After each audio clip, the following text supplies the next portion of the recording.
যে আশা আকাঙ্ক্ষা নিয়ে জুলাই গণ অভ্যুত্থান হয়েছিল, সেই আশা আকাঙ্ক্ষার বাংলাদেশ সম্ভবত আমরা এখনো গড়তে পারিনি। আজকে থেকে ঠিক 2 বছর পূর্বে আজকের দিনটি আমাদের জন্য খুব কঠিন একটি দিন ছিল। 3 আগস্ট 2024 প্রচণ্ড বৃষ্টি হচ্ছিল, যে আমরা আন্দোলন করছিলাম বৃষ্টিতে ভিজে, এবং বারবার বিভিন্ন দিক থেকে আমাদেরকে মেসেজ করা হচ্ছিল যে 4 তারিখ আমাদেরকে যেভাবে পারে সেভাবে নির্মূল করে ফেলা হবে। তার প্রমাণও সেদিন খুনি হাসিনার সেই পেটোয়া বাহিনী, পুলিশ, র্যাব, বিজিবি, এবং যখন জরুরি অবস্থা জারি করেছিল আমরা দেখেছি দেশের বিভিন্ন প্রান্তে সেখানে সেনাবাহিনী পর্যন্ত উদ্ধত আচরণ করে গুলিবর্ষণ পর্যন্ত 5 তারিখে করেছে।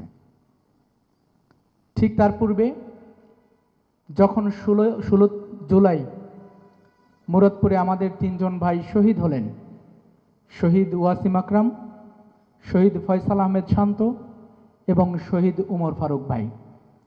ঢাকায় 2 জন ভাই শহীদ হলেন, এবং তাদের পূর্বে শহীদ হয়েছিলেন বেগম রোকেয়া বিশ্ববিদ্যালয়ের ইংরেজি বিভাগের মেধাবী ছাত্র শহীদ আবু সাইদ ভাই। শহীদ আবু সাইদ ভাইয়ের এই শাহাদাতটা সারা বাংলাদেশের মানুষকে কাঁদিয়েছিল। তার 80 বছরের বাবা তার সন্তানকে হারানোর পরে যেভাবে কান্নায় ভেঙে পড়েছিলেন, তিনি বিলপ বকতেছিলেন যে আমার এই সন্তানটাই ছিল আমার সম্বল। আমি ভেবেছিলাম আমার জীবনের শেষ সময় আমার পাশে আমার সন্তানটি থাকবে। তার বোন, তারা কাঁদতেছিল, বারবার বলতেছিল যে আমার ভাইটি ছোটবেলা থেকে এত বেশি মেধাবী, সে স্বপ্ন দেখত সে বিসিএস ক্যাডার হবে। তার মা একদমই স্বল্প শিক্ষিত, হয়তো সেরকম প্রাতিষ্ঠানিক শিক্ষা নেই, শরীর থেকে তার রক্ত পড়ছে, একটা সুস্থ সবল কিশোর, সে একদম ঢলে পড়েছে। আমাদের যে সকল ভাইয়েরা ভাইকে সেখান থেকে তুলেছিল, আমরা জিজ্ঞাসা করেছিলাম আপনারা কি অবস্থায় পেলেন? একটা নিঃশব্দ মানুষ, নিস্তেজ মানুষ। আমাদের উমর ফারুক ভাই, তিনি দিনমজুর ছিলেন। আমরা চেষ্টা করেছি আমাদের সাধ্যর আলোকে, ভাইয়ের ছোট্ট একটি সন্তান রয়েছে, বিভিন্ন সংগঠনের মাধ্যমে আমরা তাদের পাশে দাঁড়ানোর চেষ্টা করেছি।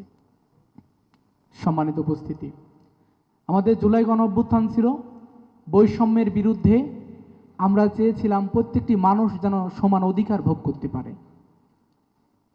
5 তারিখ খুনি হাসিনা যখন পালিয়ে গেল, তখনও সারা বাংলাদেশের মানুষ মনে করেছে যে আমরা যে সরকার পেতে যাচ্ছি বা যে শাসন কাঠামোর মধ্যে বাংলাদেশ ঢুকবে, ইনশাল্লাহ নতুন করে এই সহস্র বছরের মধ্যে খুনি হাসিনা যে উন্মাদের মতো মানুষ হত্যা করেছে, গুম করেছে, খুন করেছে, এই চিত্র হয়তো বাংলাদেশে আর ফুটে উঠবে না। কিন্তু আমরা দেখলাম যে আশা আকাঙ্ক্ষা নিয়ে জুলাই গণ অভ্যুত্থান হয়েছিল, সেই আশা আকাঙ্ক্ষার বাংলাদেশ সম্ভবত আমরা এখনো গড়তে পারিনি। শহীদদের মধ্যে বিভাজন করা হচ্ছে।